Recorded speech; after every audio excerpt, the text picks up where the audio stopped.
Shalom, bienvenidos a un nuevo encuentro de La Raíz, los estudios mesiánicos con Pablo Modernel, para los que vean el estudio por YouTube y si no, los que en este momento están viendo el estudio en vivo a través de TELS TV. TELS TV, que ha cumplido recientemente su primer año, su año aniversario de lanzamiento y de estar en el aire.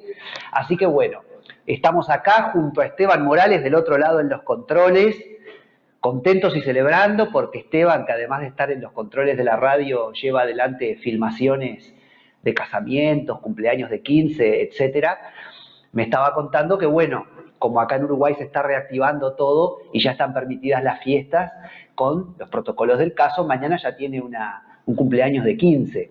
Así que, bueno, es un lindo momento que estamos atravesando en mi país de reactivación de ese sector que estuvo tan castigado por la pandemia, el sector de fiestas, cumpleaños, etcétera.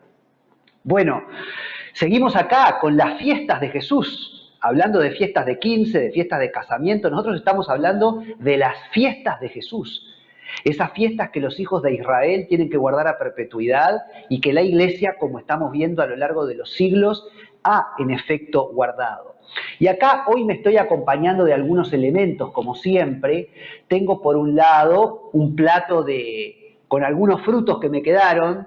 Ya se me está acabando la semana. Yo los sábados, hoy es viernes de noche, los sábados voy a la feria a comprar todas mis frutas y verduras para toda la semana. Bueno, lo que me va quedando de fruta, acá lo metí en el plato, unas naranjas, unas tangerinas, una banana y algún que otro limón, porque las tres últimas fiestas que vamos a analizar, Año Nuevo, Yom Kippur, o Día del Arrepentimiento, y Tabernáculos, son las fiestas de la estación del otoño, en Israel, septiembre-octubre, y están relacionadas esas tres fiestas con la recolección de frutos. Las fiestas del otoño se relacionan con la recolección de frutos. Pero por otro lado, tengo acá un manojo de espigas, de trigo, porque las fiestas de la primavera, las de marzo-abril, que son las que venimos primero estudiando, están relacionadas también con la recolección, no de frutos en este caso, sino de cebada y trigo.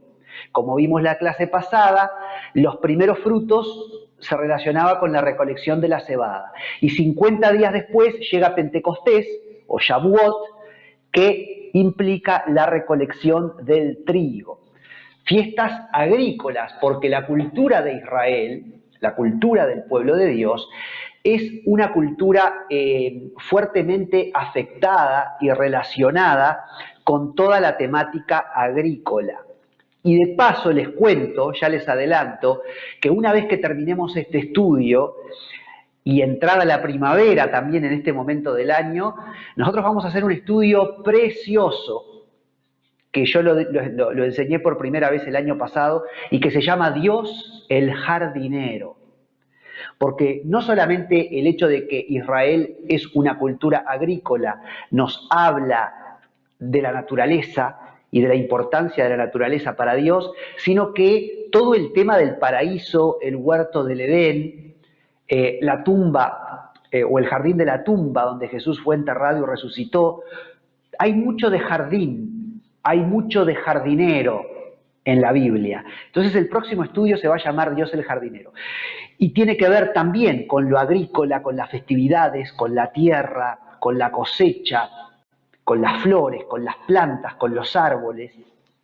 Y además, bueno, tiene que ver con que, como digo, vamos a entrar en la primavera.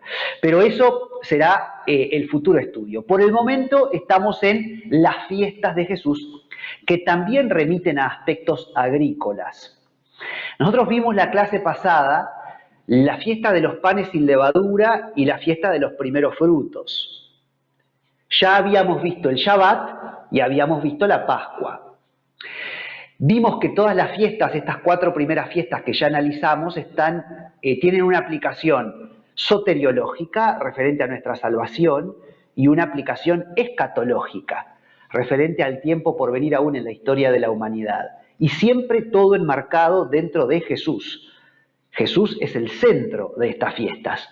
Por ejemplo, en el caso de la fiesta de los panes sin levaduras, la aplicación soteriológica era que Jesús es el pan sin pecado, el único que no cometió pecado, y eso le dio la posibilidad de morir y salvarnos a nosotros.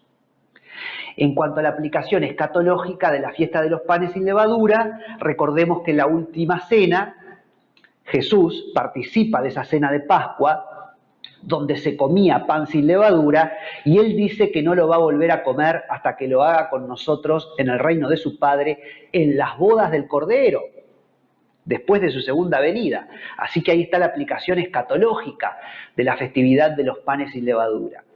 Por otro lado, vimos también la festividad de los primeros frutos, que precisamente esta festividad se celebraba al otro día del Shabbat de Pascua, es decir, un domingo.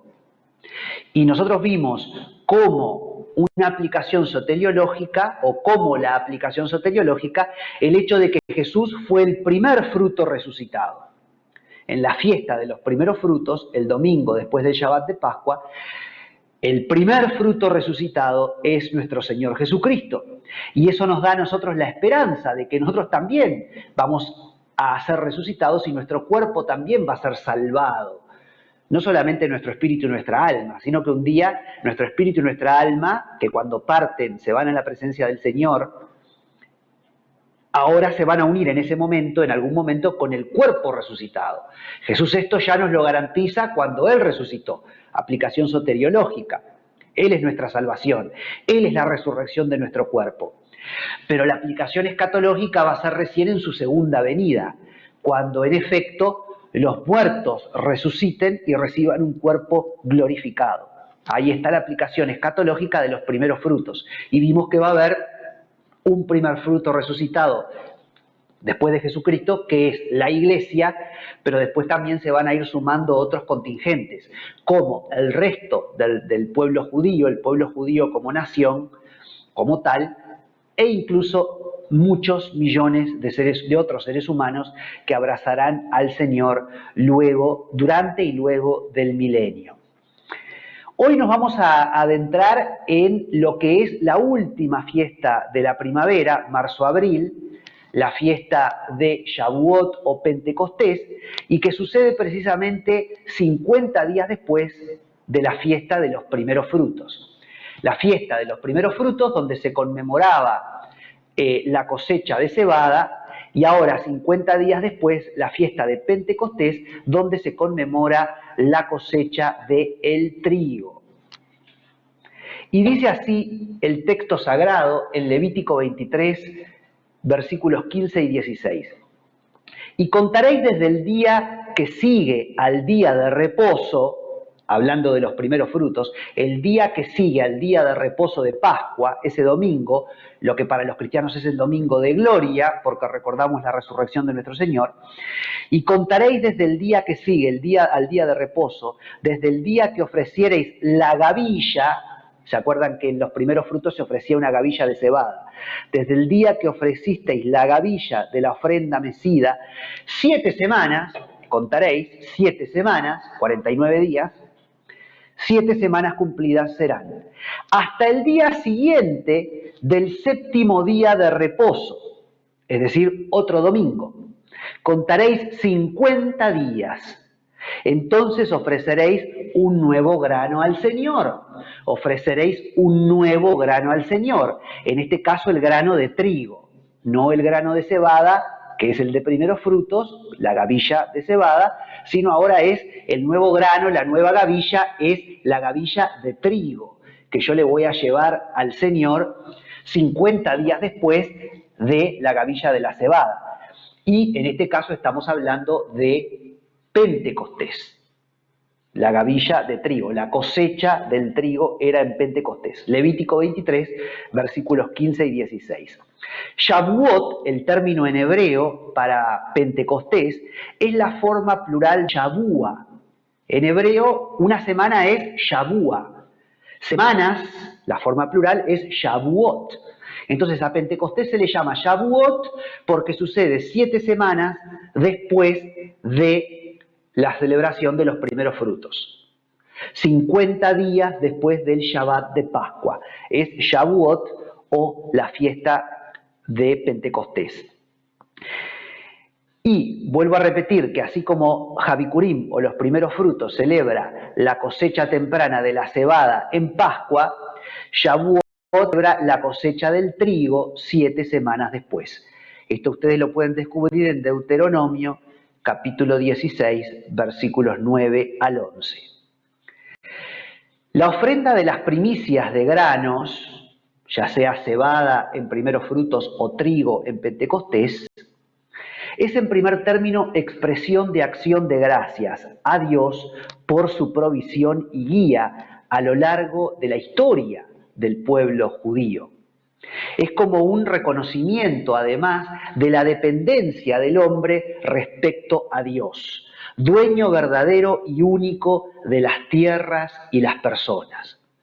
Entonces, el hecho de llevar una gavilla de cebada en primeros frutos como ofrenda, o una gavilla de trigo durante la celebración de Pentecostés, llevarla como ofrenda al altar, era un símbolo de agradecimiento a Dios, que esto también lo vimos, porque el Señor le había dado a Israel una tierra prometida que fluía en leche y miel. Pero además es un símbolo de dependencia.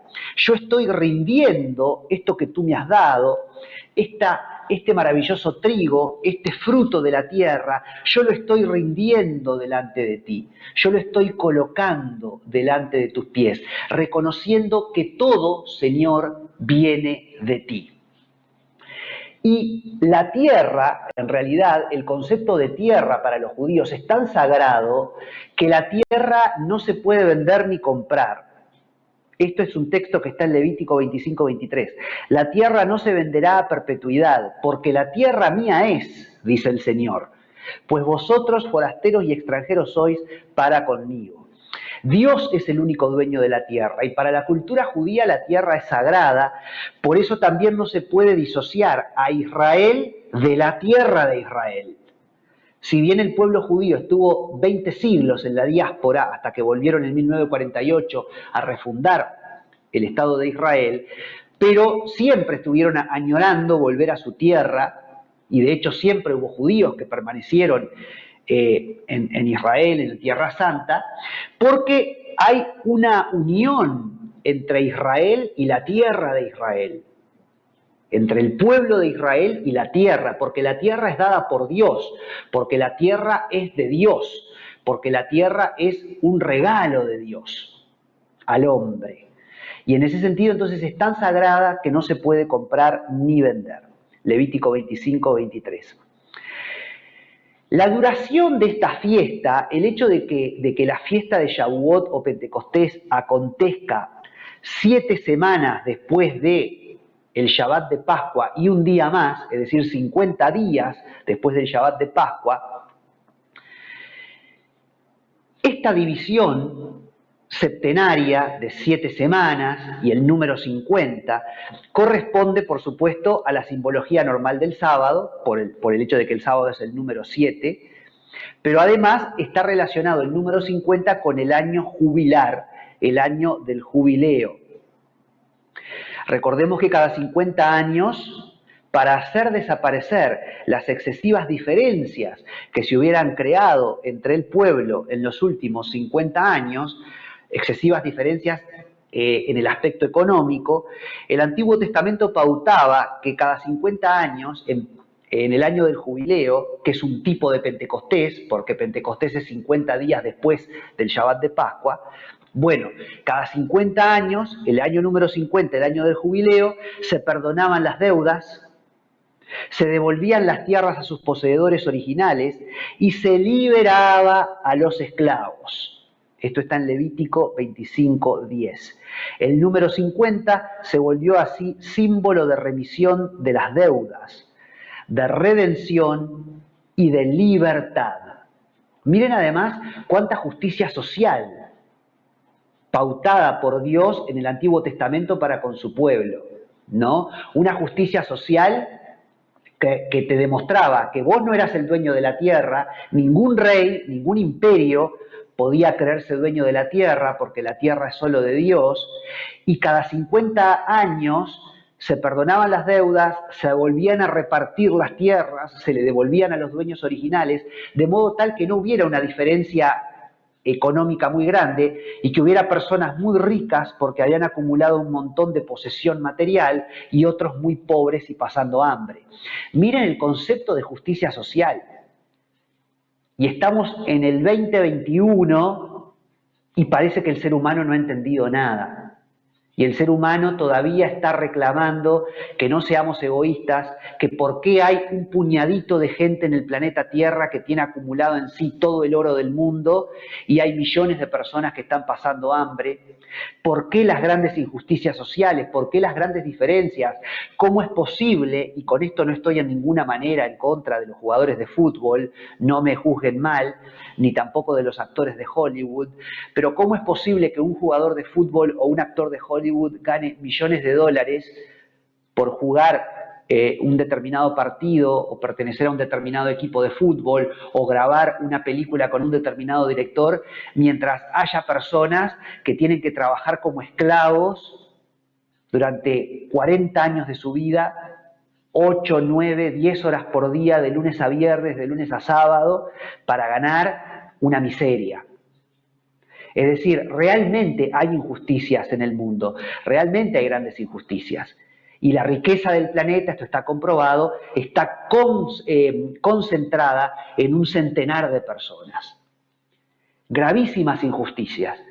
Si nosotros atendiéramos a la ley de Dios, si nosotros atendiéramos a estas fiestas del Eterno, a esta justicia que está pautada en las fiestas del Eterno, no solamente en todo el aspecto teológico, sino aún en el aspecto de justicia social, el mundo sería un muy mejor lugar. Pero el ser humano es orgulloso, el ser humano no le da lugar a Dios. Y así está el planeta como está hace unos 6.000 años aproximadamente desde Adán y Eva. Pero bueno, el tema es que Pentecostés entonces, asociado 50 días después de la Pascua, asociado con la fiesta del jubileo, está asociado con el tema de la libertad, de la remisión de deudas, de el perdón del pecado también.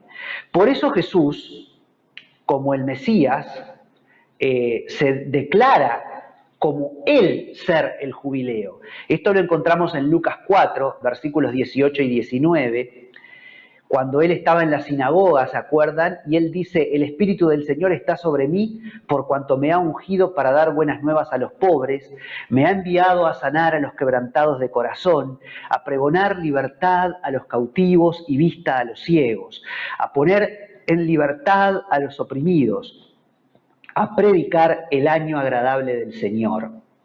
Esto lo dice Jesús en aquella sinagoga cuando le dan a leer el rollo de Isaías, porque en realidad este texto que Lucas cita en el capítulo 4 es originalmente de Isaías, capítulo 61, versículos 1 al 3.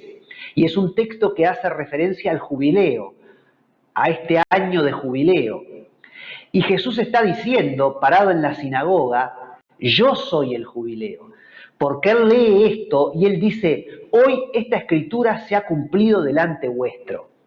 Y obviamente la oficialidad del judaísmo en esa instancia se lo quiso comer crudo y lo querían despeñar por un precipicio, por el famoso monte del precipicio que se conoce así en Israel.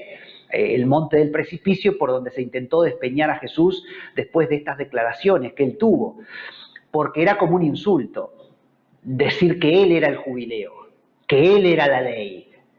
Pero nosotros es lo que estamos viendo en este tema, y por eso le titulamos al estudio Las fiestas de Jesús, porque Jesús es el corazón de estas fiestas, y él realmente es el jubileo, y él por lo tanto también es Pentecostés, porque el jubileo y Pentecostés van de la mano, como lo estamos viendo. La tradición rabínica, por otra parte, asocia esta celebración con la Torá que Dios entrega a Moisés en el monte Sinaí. ¿Por qué? ¿Por qué se asocia Pentecostés con la Torá?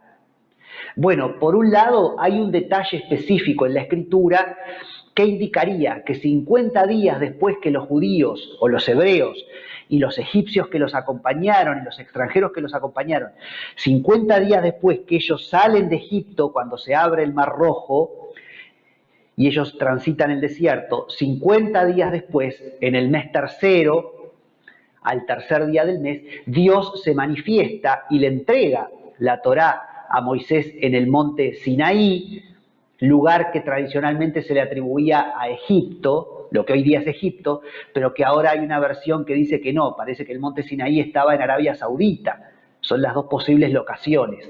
La de Arabia Saudita es muy probable, porque hay muchos indicios arqueológicos que evidencian que por ahí pasó un contingente de personas y hay una serie de descubrimientos arqueológicos que dan cuenta de que ese habría sido el lugar donde Dios entregó la ley a Moisés. Pero bueno, entonces hay un detalle histórico que dice que 50 días que después que los hebreos salen de Egipto, Moisés recibe la Torá, 50 días después. Por eso se asocia a la entrega de la Torá con Shavuot o Pentecostés, porque sucede 50 días después de la Pascua. Pero más allá de ese detalle específico y concreto, el tema es que cuando los hebreos reciben de parte del Señor la ley escrita en tablas en el monte Sinaí, a partir de ese momento, aquella compañía de esclavos fugitivos se convierte en un cuerpo nacional y religioso de hombres y mujeres libres. La Torá fue la constitución entregada a la incipiente nación, a la naciente nación, y cualquiera que la abrace, cualquiera que abrace a esa ley, será ciudadano de ese Estado. De hecho, los hebreos habían salido con algunos egipcios también y otros extranjeros, que se hicieron a los hebreos, que se hicieron a la Torá, y por lo tanto también se convirtieron en pueblo de Israel, en nación santa y en gente libre cuando se recibe la Torá. Y de hecho esto también sucede en el Antiguo Testamento con la moabita Ruth, que se convierte al judaísmo, y se puede leer su libro para entender esta realidad. Y Ruth se convierte, siendo moabita, que era un pueblo enemigo de los hebreos, Ruth se convierte en una ascendente por línea directa del rey David y luego del Mashiach, de nuestro Señor Jesucristo. Por eso, en el judaísmo es típico también, durante la celebración de Pentecostés o Shavuot, leer el libro de Ruth. Porque ella fue una esclava, al ser una moabita, que al abrazar la cultura de Dios, al abrazar la Torá, se convierte en una mujer libre. Ella fue liberada porque la verdad os hará libres, como dijo nuestro Señor Jesucristo, y evidentemente cuando tú conoces la ley de Dios y abrazás la ley de Dios, tú eres hecho libre. Entonces, hoy día en el judaísmo, durante Shavuot o Pentecostés, siempre se lee en la sinagoga el libro de Ruth, porque ella fue una mujer que fue hecha libre. Aquel maravilloso texto de Ruth 1:16, y que se utiliza mucho en los matrimonios, cuando se casan en la iglesia: no me ruegues que te deje y me aparte de ti, le dice Ruth a su suegra, porque que ya estaba Ruth viuda, y la suegra le dice: andate, yo me voy a volver a mi tierra, porque Noemí era en efecto israelita, y Ruth le dice a su suegra: no me ruegues que te deje y me aparte de ti, porque a donde quiera que tú fueres iré yo, y donde quiera que vivieres viviré. Tu pueblo será mi pueblo, y tu Dios mi Dios. Y así la moabita sigue a aquella israelita, que era su suegra, y en efecto, después viene la bendición de Dios, porque Ruth se va a casar con Booz en Israel, y se va a convertir en un ancestro del rey David y en un ancestro también de nuestro Señor Jesucristo. Entonces los judíos leen, recordemos esto, en Shavuot o Pentecostés, leen el libro de Ruth en la sinagoga. Ahora, durante Pentecostés. Ahora, lo mismo que Dios da la dádiva de la ley a Moisés 7 semanas después de salir de Egipto, Jesús, en su primera venida, ordena a los discípulos que esperen hasta recibir poder de lo alto, lo cual termina sucediendo 7 semanas después de su resurrección. Recordemos que el Señor Jesucristo resucita, dice la palabra que durante 40 días se les aparece a los discípulos en reiteradas ocasiones, y que en el día número 40 los reúne y comienza a ascender y desaparece delante de ellos, ascendido al cielo. No sin antes haberles dicho que esperaran en Jerusalén, en oración, hasta recibir el poder de lo alto. Y 10 días después de que el Señor asciende, llega Pentecostés, donde están todos reunidos en el aposento alto, que seguramente era un lugar en el templo en Jerusalén, y ahí, estando los discípulos y la madre de Jesús reunidos en oración, en obediencia a lo que había dicho Jesús, ahí se acuerdan que el Espíritu Santo se manifiesta y se les aparecen lenguas repartidas como de fuego, y ellos comienzan a hablar en lenguas, en otros idiomas. Bueno, el Pentecostés cristiano sucede 50 días después del Shabbat de Pascua, 49 días después de la resurrección del Señor en aquel domingo glorioso. Entonces hay una relación ahí muy fuerte, ¿verdad? De hecho, el Pentecostés cristiano era un Shavuot judío. Correspondía a que ese día se celebrara Shavuot. Por eso se cree que los discípulos y María la Madre de Jesús estaban en el templo y el aposento alto era algún tipo de lugar en el templo. Porque en Shavuot los judíos tenían que subir al templo a celebrar esta festividad. Entonces, así como Dios le da la ley a el pueblo judío en el monte Sinaí 50 días después de salir de Egipto, después de la Pascua, Jesús envía el Espíritu Santo 50 días después de él resucitar. Y en esa instancia la ley dejó de estar escrita en tablas para estar escrita en el corazón.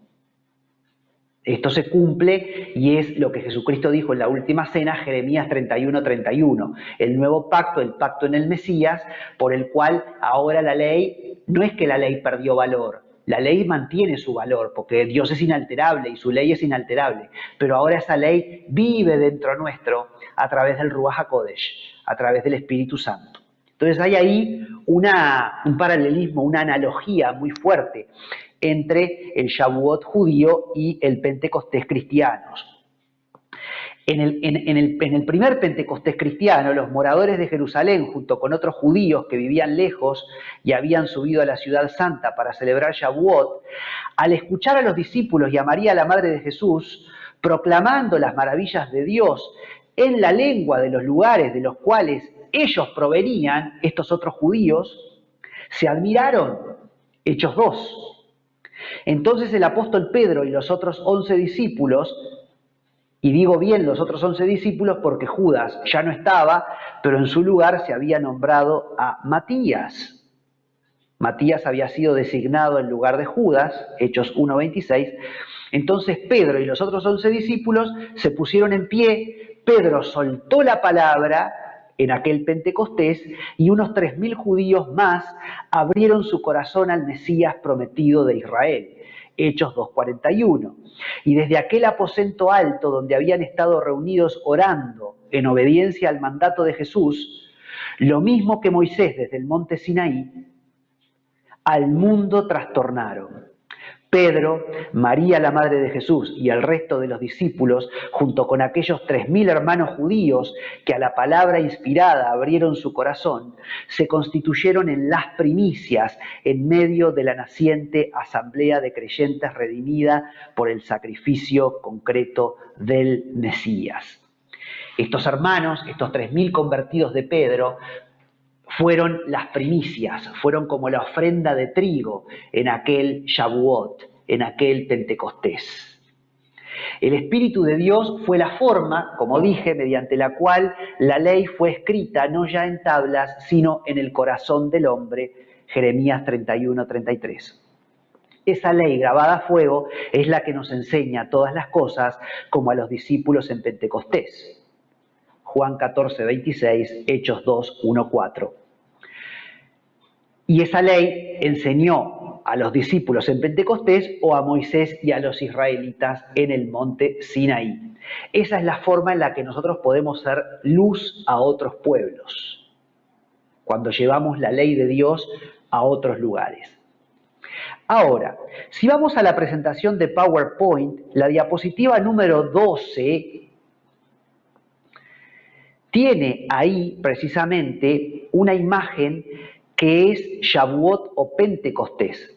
La diapositiva número 12, perfecto Esteban, tenemos una fotito del monte Sinaí, donde el pueblo recibe la ley, Moisés recibe la ley escrita en tablas, el decálogo, los 10 mandamientos, y esto sucede en el monte Sinaí, y al costadito hay otra foto, una pintura que dice Monte Sión, y ahí tenemos a los discípulos, algunos arrodillados, otros de pie, recibiendo en Pentecostés la ley nuevamente, pero esta vez grabada a fuego, porque al recibir al Espíritu Santo, lo que el Espíritu Santo logró no fue sino que la ley dejara de estar escrita en tablas para estar escrita en el corazón.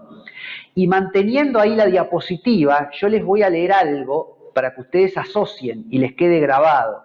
La analogía o el paralelismo entre Shavuot en el Tanaj o Antiguo Testamento, Éxodo 19, y Pentecostés en el Brit Hadashah o Nuevo Testamento, Hechos 2. La analogía entre ese monte Sinaí y el monte Sión.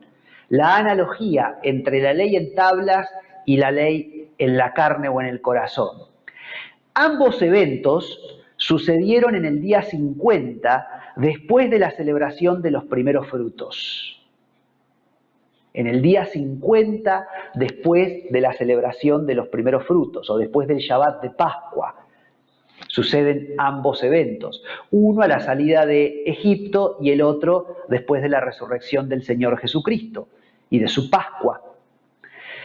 Además, en ambos casos, en ambas instancias, los mandamientos del Señor fueron escritos en tablas de piedra en el primero, Éxodo 24:12, y en nuestros corazones en el Pentecostés cristiano. Salmo 37:31, Salmo 48, Isaías 51:7, Jeremías 31:33, Ezequiel 11:19 y 20, Ezequiel 36:27, Segunda de Corintios 3:3, Hebreos 8:10. Pero además, la ley dada a Moisés en el monte Sinaí fue escrita por el dedo del Señor, Éxodo 31:18, mientras que la ley en el Pentecostés cristiano dada en el monte Sión fue también escrita por el dedo del Señor, pero en este caso por su Espíritu, Segunda de Corintios 3:3, Hebreos 8:10. En el caso del monte Sinaí, cuando el Señor entrega la ley a Moisés, en aquella instancia, por desobediencia, 3.000 murieron. Éxodo 32, 1 al 8 y 26 al 28. Éxodo capítulo 32, ahí podemos leer que 3.000 mueren por la desobediencia a Dios en el monte Sinaí. Mientras que en el monte Sión, en el Pentecostés cristiano, por obediencia, 3.000 vivieron. Los 3.000 judíos que abrazaron a Jesús como su Mesías. Hechos 2, 38, 41. Y por último, ambas sucedieron en un monte. En el monte Sinaí, el Shavuot, 50 días después de haber salido de Egipto, Éxodo 19:11, y en Sión, en el monte Sión, el Pentecostés cristiano, Hechos 2:5. Todo el monte Sinaí humeaba, dice Éxodo 19:18, porque Adonai, o el Señor, había descendido sobre él en fuego. Y la ofrenda de grano debía ser consumida por fuego sobre el altar, nos enseña Levítico 23:18. Es decir, que el monte Sinaí humeara con truenos es un símbolo de que la gente tenía que rendirse a Dios, así como se presentaban las ofrendas de trigo a los pies de Dios. Por otro lado, la obra del Espíritu Santo fue precisamente en el Pentecostés cristiano la inmersión o el bautismo en fuego. Fuego en el Sinaí y fuego en el monte Sión. Aleluya, fuego cuando Dios da las tablas de la ley y fuego cuando el Espíritu Santo desciende sobre los discípulos y María, la Madre de Jesús, los apóstoles y María, la Madre de Jesús y el resto de los discípulos. Lucas 3:16 y Hechos 2:3. Ahora, vamos a la siguiente diapositiva. Por eso no me quería ir de la PowerPoint también, porque así ya pasamos a la siguiente diapositiva, la número 13, donde hay una jupá. Esto es una sinagoga judía. Vieron que está en un precioso vitral al fondo, arriba, la estrella de David, símbolo del judaísmo. Una posible interpretación de la estrella de David con 6 puntas es los 4 puntos cardinales, este, oeste, sur y norte, y por otro lado, Dios y el hombre. Los 4 triangulitos del costado serían los 4 puntos cardinales y Dios y el hombre serían los triángulos superior e inferior de la estrella de David. Bueno, acá tenemos la sinagoga con la estrella de David en ese precioso vitral, pero vieron que hay, frente a lo que sería el altar, digamos, unas especies de ramas con flores y una especie de sábana blanca tendida, como si fuera un techo. Eso es lo que en hebreo se conoce como una jupá. Y los novios, el novio y la novia, los futuros esposos, entran a la sinagoga y se casan bajo una jupá. Eso es una jupá en hebreo, como está escrito ahí, yo lo escribí como suena en español, una jupá, que es esa especie de tienda bajo la cual se casan los judíos aún hoy día. Y si el casamiento se hace al aire libre es lo mismo. El matrimonio judío sucede debajo de una jupá. Y les voy a leer algo, mientras podemos todavía sostener esa diapositiva. Shavuot o Pentecostés supone para el judaísmo la reclamación por parte de Dios de su pueblo, como hijos suyos y como pueblo especial y escogido. En Éxodo, Israel acampó delante del Señor. Éxodo 19:2. En ese momento, todos los hijos de Israel se habían convertido en un solo pueblo. Esto es un requisito absolutamente necesario en un matrimonio. Génesis 2:24, Efesios 5:31. Ser uno solo, estar completamente unidos. Y Moisés lo que hizo fue precisamente, en el monte Sinaí, traer a la novia, a la nación de Israel, para desposarla con el novio, que es Dios, bajo la jupá. Y la jupá era el monte Sinaí mismo. El monte Sinaí era esa jupá que estamos viendo en la diapositiva. El monte Sinaí, donde Dios le da la ley a Moisés, obra como el lugar bajo el cual el pueblo se compromete a amar a Dios. Y lo que en hebreo se llama ktubá, el contrato matrimonial, fue la Torá. En Éxodo, Israel aceptó la propuesta matrimonial del Señor al responder: todo lo que el Señor ha dicho, haremos. Éxodo 19:8. Fue un compromiso de fe. Ellos no habían visto a Dios, pero creyeron a Moisés. Y ahora sí, Esteban, ya podés volver a poncharme a mí. Vieron qué rico, ¿no? Todo lo que es tan rico el judaísmo, porque toda esa cultura y todos esos símbolos son conceptos, están desnudando conceptos y profundas verdades para nosotros. Y es maravilloso hablar y ver todo esto. La gracia del Señor a su favor, lo que se dice gen en hebreo, gen, como si fuera J-E-N, gen, la gracia de Dios, el favor de Dios, se manifiesta cuando Él acampa en medio de su pueblo. Y campamento en hebreo se dice mahané, que está relacionado con el término gen. El Señor acampó con los hebreos. Hizo tabernáculo en el desierto junto a ellos. Habitó en medio de ellos. Pero la manifestación máxima de esa gracia, de ese favor, llegaría 1500 años después, cuando Jesús, al encarnar en el vientre de María, también vino a hacer campamento, mahané, en medio nuestro. Vino a hacer tabernáculo, vino a habitar en medio de la humanidad, evidenciando así su gracia y su favor para con los hombres.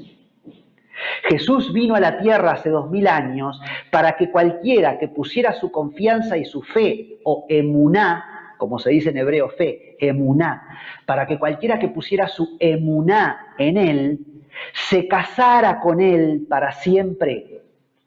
Y esto incluiría tanto a judíos como a no judíos. Juan 3:16.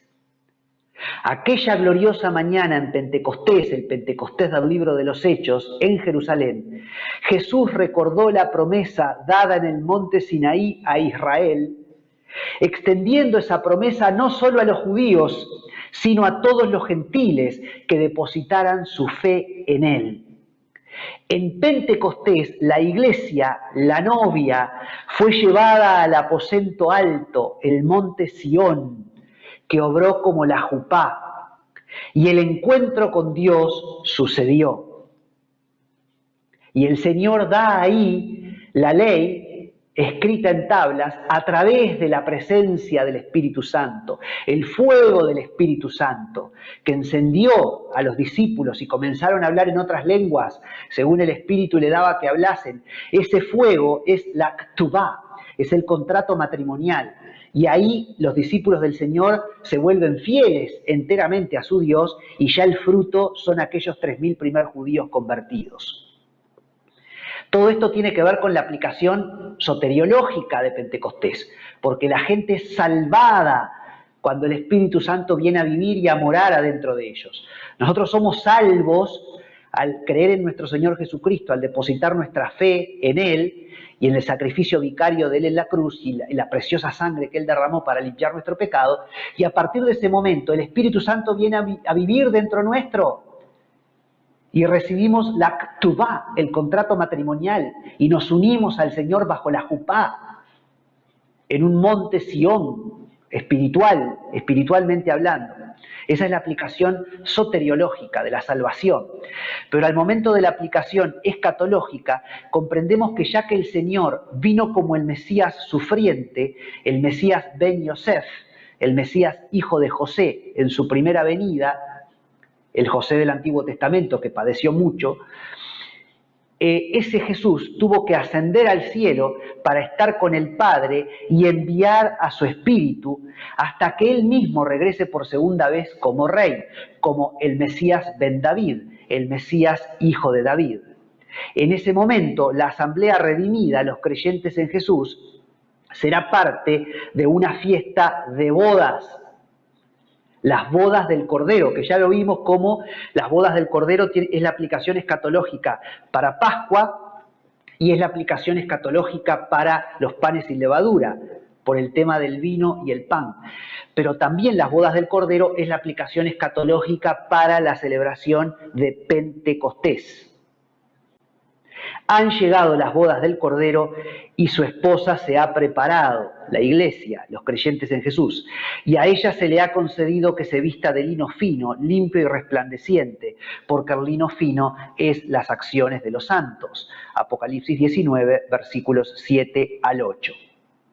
Hoy día Jesús no habita físicamente con quienes confiamos en Él, con quienes hemos depositado nuestra fe en Él.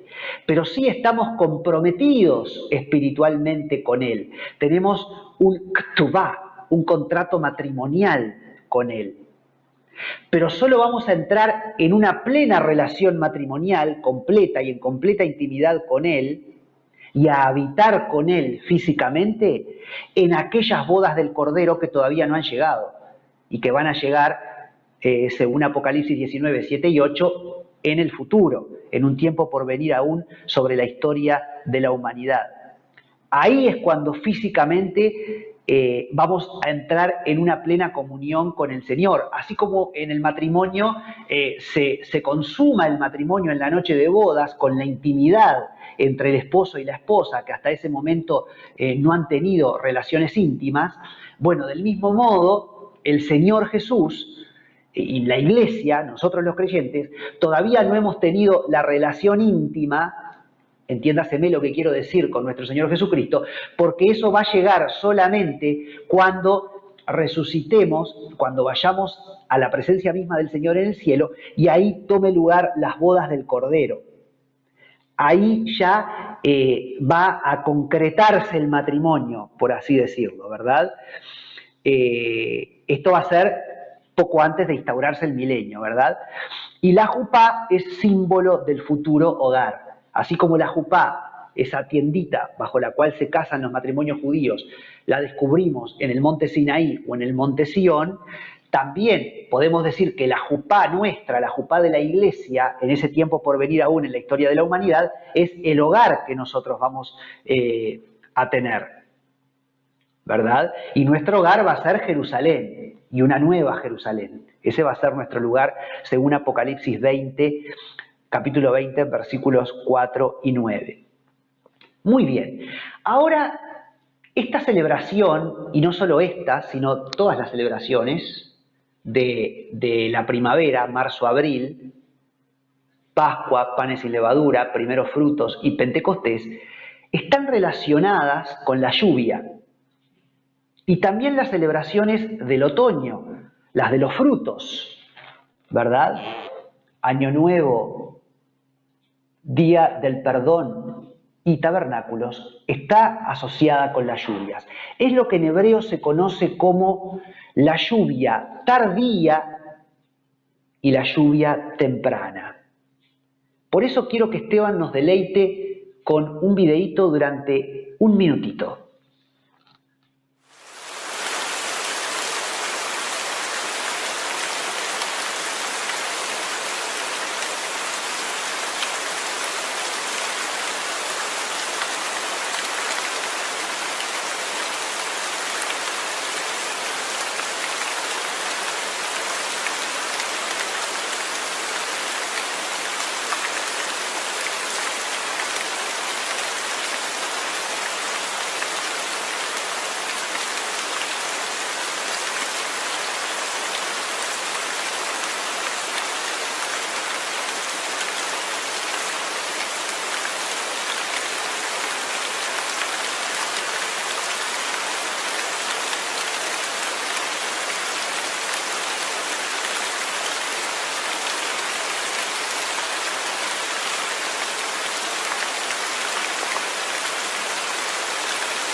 Maravilloso, Esteban, muchas gracias.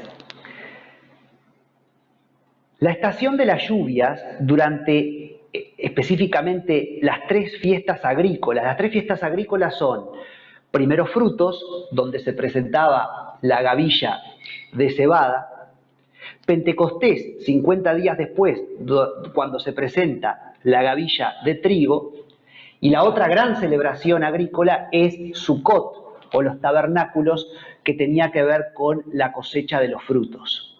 Esas son las tres fiestas agrícolas por excelencia, ¿verdad? Y la estación de las lluvias, durante estas tres fiestas agrícolas, remite también, el tema de la lluvia, a una aplicación soteriológica y escatológica trascendente. No podemos separar a Pentecostés o Shavuot, que estamos estudiando, de estas otras dos fiestas agrícolas: Javikurim, los primeros frutos, la de la cebada, que ya vimos la clase pasada, y Sukkot, o los tabernáculos, que veremos en una futura oportunidad. Como dijimos, Israel era llamada la tierra de la cebada y el trigo. Esto lo podemos descubrir en Deuteronomio, capítulo 8, versículos 7 y 8. Israel es la tierra de la cebada y el trigo, primeros frutos y Pentecostés. Segunda de Crónicas 2:15 nos dice esto también, y Jeremías 41:8. La cosecha primaveral de cebada y el trigo durante los meses de marzo-abril, festividades de los primeros frutos y Pentecostés, precede a la cosecha de las frutas, que esta sucede en otoño, durante la celebración de los tabernáculos. Éxodo 23:16, Éxodo 34:22. Tanto las cosechas de la primavera como las del otoño dependían de que las lluvias cayeran en el momento adecuado. La lluvia de la primavera, la de marzo-abril, es llamada tardía, lluvia tardía. La lluvia del otoño, la de septiembre-octubre, es llamada temprana. Lluvia tardía, marzo-abril, lluvia temprana, septiembre-octubre. Esto lo descubrimos en Deuteronomio 11, 10 al 15, Deuteronomio 28, 12, Levítico 26, 4, Joel 2, 23, 28 y 29, y Zacarías 10, 1. Miren todos los textos que hay en el Antiguo Testamento que hablan de estas lluvias. Deuteronomio 11, Deuteronomio 28, Levítico 26, Joel 2 y Zacarías 10. El nombre de la lluvia tardía en hebreo, la de marzo-abril, es Malgosh. Estas eran muy apreciadas por cuanto caían antes de la siega y se producían en forma de fuertes aguaceros, de marzo a mayo. De pronto, como vimos en el video, ¿verdad? Una lluvia fuerte. Esta lluvia preparaba el grano para su recolección, logrando alcanzar a su grado de maduración más óptimo y se fortaleciera. Era llamada tardía por el momento en el que se producía, apenas antes de la cosecha. Un poquito antes de la cosecha llega la lluvia, justito antes.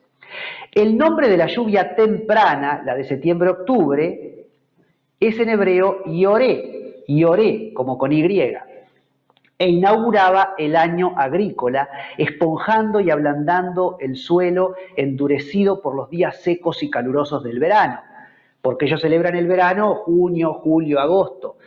El suelo está seco, duro, y ahí viene el Yoré, ahí vienen las lluvias tempranas que van a empezar a ablandar el terreno para que después en marzo-abril lleguen las lluvias tardías.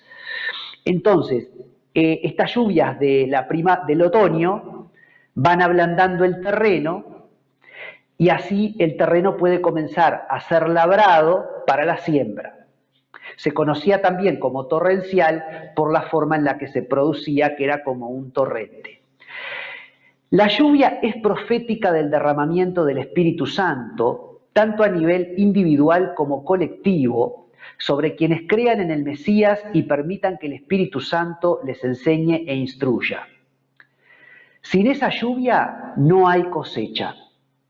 La cosecha se refiere a la salvación de personas. La lluvia tardía, la de la primavera, la de marzo-abril, marcó el inicio de la cosecha con aquellos que recibieron a Jesús como el Mesías en Pentecostés. La gran cosecha al final de esta era sería una referencia a la lluvia temprana, la del otoño, la de septiembre-octubre, que no es sino el derramamiento del Espíritu de Dios en su segunda venida, no solo sobre la iglesia redimida, sino sobre los judíos como nación, que abrirán sus ojos y entenderán que Jesús es el Mesías. Mateos 13:39, 9:37-38, Marcos 4:29. A ver si nos entendemos. Hay una primera cosecha en la lluvia temprana, que es la de aquel Pentecostés, cuando se empieza a formar la iglesia, pero la segunda venida del Señor va a ser una gran cosecha, porque es la cosecha de todos los millones de creyentes a lo largo de 2000 años. Y encima, todos los que se van a convertir en ese momento, como por ejemplo el pueblo judío, que va a abrir sus ojos. Entonces, ahí la referencia de las lluvias, asociándolas con estas dos grandes cosechas. Oseas y Joel, estos profetas, aseveran que la venida del Mesías será como la lluvia tardía y la temprana sobre la tierra. ¿Esto es glorioso? Oseas 6:1-3 dice: vendrá a vosotros como la lluvia tardía y temprana a la tierra. Y Joel 2:23 también nos lo dice. Esto es tremendo porque los profetas Oseas y Joel nos están hablando, asociando al Señor que va a venir como la lluvia tardía y temprana, es decir, como la lluvia de marzo-abril y como la lluvia de octubre, como la primera venida del Señor y como la segunda venida del Señor. La lluvia tardía y temprana nos hablan del Señor en estas dos facetas, en su primera venida como siervo sufriente a morir en la cruz y en su segunda venida como rey venidero a instalar el reino milenial. El apóstol Santiago también relaciona la venida del Señor con la lluvia tardía y la temprana. En el Nuevo Testamento, Santiago capítulo 5, versículo 7. Tened paciencia hasta la venida del Señor, y sigue, la lluvia temprana y la tardía. Podríamos entonces hacer como un paralelismo espejo, y estamos ya por terminar, entre estas dos lluvias o derramamientos del Espíritu Santo en forma colectiva. En este contexto, la lluvia tardía, la de Pentecostés, refiere al derramamiento del Espíritu Santo sobre los creyentes después de la ascensión del Señor Jesucristo. Y se convierte en 3.000. Mientras que la lluvia temprana refiere al mismo tipo de derramamiento del Espíritu Santo antes de que el Señor vuelva en su segunda venida. Es interesante eso, ¿no? Es como que tenemos la primera venida del Señor, la lluvia y los primeros frutos, muchos frutos en el medio de todos los millones de personas que se fueron convirtiendo a lo largo de la historia, una lluvia más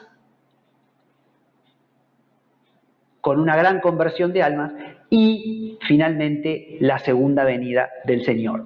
Posible interpretación. La muerte, sepultura y resurrección de Jesús sucedió en la primavera del año, en la estación de la lluvia tardía.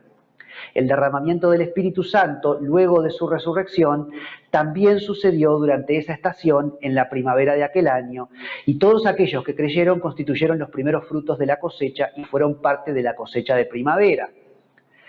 La segunda venida del Señor sería durante la estación de la lluvia temprana, en el otoño. Y Yeshua enseñó acerca de esta gran cosecha en su segunda venida mediante la parábola del trigo y la cizaña, Mateo 13, 24 al 30 y 37 al 43, y al referir a las señales antes del fin, Mateo 24, 13, 14. El apóstol Juan lo confirma en el Apocalipsis, Apocalipsis 7, 1 al 9, Apocalipsis 14, 6, 15, 16. No es casualidad que la multitud vestida de ropas blancas que el apóstol describe en Apocalipsis tengan palmas en las manos. La hoja de palma es uno de los símbolos de Sukkot, la última celebración que vamos a estudiar, los tabernáculos, y en esa instancia sería una reedición de la fiesta de los tabernáculos, la de la lluvia temprana, la del otoño. Tiempo de alegría será, como las fiestas de la cosecha lo eran y aún hoy lo soy. Vivamos esta fiesta de manera anticipada, cada día de nuestra vida, desde el presente, permitiendo que su Espíritu nos revele la palabra en forma más profunda y poderosa, nutriendo nuestro suelo como una bendita lluvia, a fin de producir abundantes frutos espirituales. Será hasta la próxima semana.